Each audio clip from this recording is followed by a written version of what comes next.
Many governments, international communities, including diplomats and organizations around the world, many of them think that Burma is free and there is peace in the country.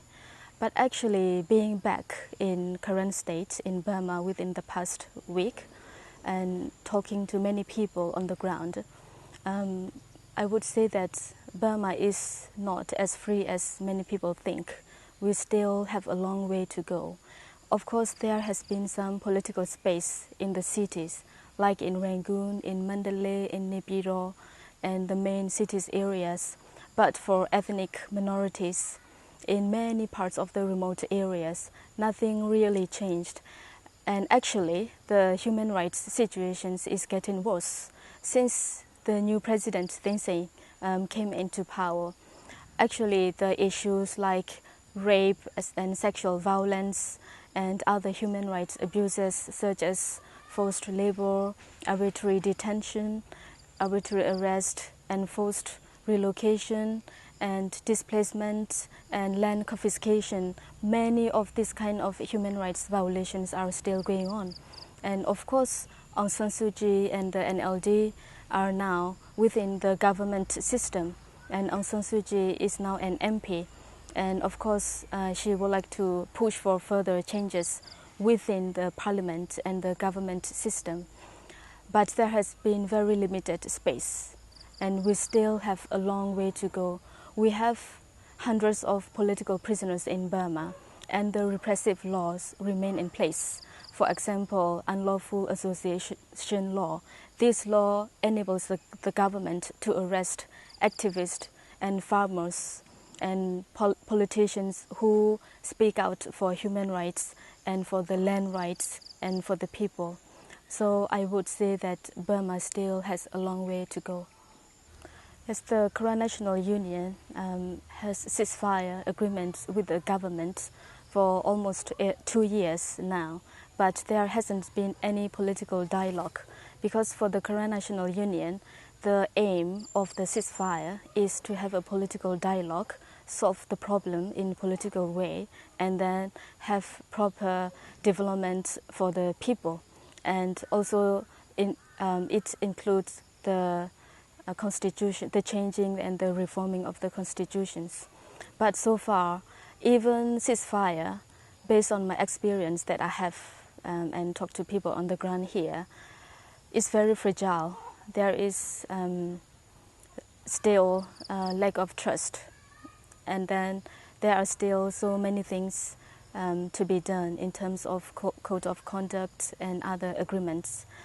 At the moment, the impression that I have is for the Burmese government, after the ceasefire, the government want to have development like economic development, such as big economic zones and dams and development projects that involve land confiscations and human rights abuses against local people and environmental destructions. And these are not good for the local people. But for the Karen National Union, the main aim is to have a political dialogue. So far, there is no sign from the Burmese government to have political dialogue. Unless there is political dialogue, I'm afraid there can't be proper peace and prosperity in the country.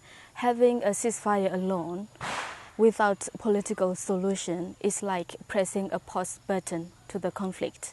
It's not a stop button. The conflict could come back at any time because the root causes of the problem is still there. And the main thing that the international community needs to understand is solving political problem is the most important, and it is key for creating peace in Burma. On the one hand, since the ceasefire took place in Karen area, we've seen more and more economical destruction, environmental destruction, and land confiscations, where local people who have lived in their farm and have been working in their farm for many years, their lands have been taken by the authorities for the business people. And this kind of human rights violations happen more in a bigger scale since the ceasefire took place. And again, the Burmese government got a huge support from the international community by having some kind of ceasefire agreement with the Karen National Union. And again, when you look at the territories of the Karen, the Burmese army, instead of withdrawing their armies, they increase their armies in some cases, and local people cannot go back to their place. For example, refugees on Thailand-Burma border and internally displaced area, they still can't go back to their own homeland because of the lack of safety and security. There are still Burmese army soldiers in their village, which was the reason they had to flee for the first time. And again, when you look at on the ground, there are still lots of landmines, so it's not safe for the people to go back.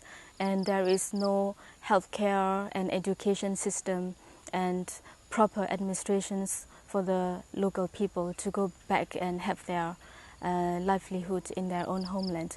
And for some people in refugee camp, of course they want to go back to their own village. They don't want to go and work as cheap laborers in the government's factories or economic zone. And this is one thing that international community need to understand. Refugees should only return to their homeland when it is safe and when they volunteer to go back home. And when you look at, on the other hand, of course there has been some space. For example, some communities in Karen areas can now travel better, and they have more access to reach out to their family members in other parts of the country.